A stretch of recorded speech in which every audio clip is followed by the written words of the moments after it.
بسم اللہ الرحمن الرحیم. جیسا کہ آپ سب کو پتہ ہے کہ اب رمضان ختم ہو گیا ہے اور چیزیں روٹین میں آئیں، بٹ فیول شارٹیج کی وجہ سے گورنمنٹ نے کچھ اسٹیپس لیے.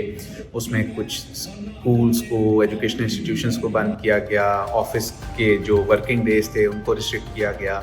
اسی طرح ہم نے جو رمضان سے پہلے ٹائمنگز چل رہی تھیں مارکیٹس کی، ورکنگ ڈیز میں 10 بجے، ویکینڈس پہ 11 سے 12 بجے، وہ اب ہم امپلیمنٹ کر رہے ہیں. ہماری عوام سے اپیل ہے کہ آپ ان ٹائمنگز کو ایڈہیئر کریں، اور اس سے پہلے آپ نے جتنا فیملی کے ساتھ انجوائے کرنا ہے، بازار جانا ہے، وہ آپ کر لیں، اور ٹائم بھی آپ اپنے کلوجر کی طرف جا کے اپنے معاملات کو سمیٹ لیں. سر کائنڈلی یہ بتائیے گا کہ استثناء کس چیز کو حاصل ہے؟ جی، جو جس طرح پہلے تھا، میڈیکل جو سٹورز ہیں آپ کے، وہ اسینشیل آئٹمس، نان والے ہو گئے، یا جو ٹیک اویز ہیں ان کو رات 2 بجے تک ایکسیپشن ہے.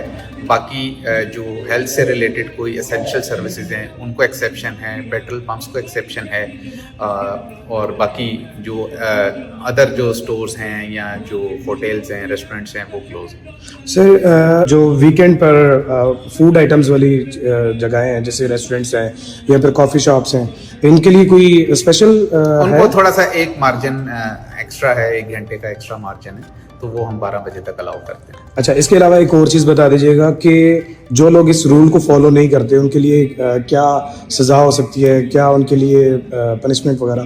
آپ دیکھیں، وائلیشن پہ مختلف چیزیں ہوتی ہیں. پہلے وارننگ بھی دیتے ہیں، پھر نہ عمل ہو رہا ہو تو پھر سیل بھی کر دیا جاتا ہے. مزید اگر سختی ہو تو پھر بات FIR کی طرف بھی جاتی. بٹ ہماری کوشش یہی ہوتی ہے کہ ایمیکیبلی لوگوں کو بتایا جائے، اور آپ سے بھی اپیل کا مقصد یہی ہے کہ آپ اس کو ایڈہیئر کریں تاکہ اس طرح کی کوئی نوبت نہ آئے. سر لاسٹ کوشچن ہے کہ یہ وہی نوٹیفکیشن ہے جو 2023 میں جاری ہوا تھا اور 2025 میں بھی اس کو جاری کیا گیا، اور اسی پر امپلیمنٹیشن کروائی جا رہی ہے؟ میں پرانے نوٹیفیکیشن سے میری نظر سے نہیں گزرے، بٹ رمضان سے پہلے جو ہماری پالیسی چل رہی تھی ہم اسی کو کنٹینیو کر رہے ہیں.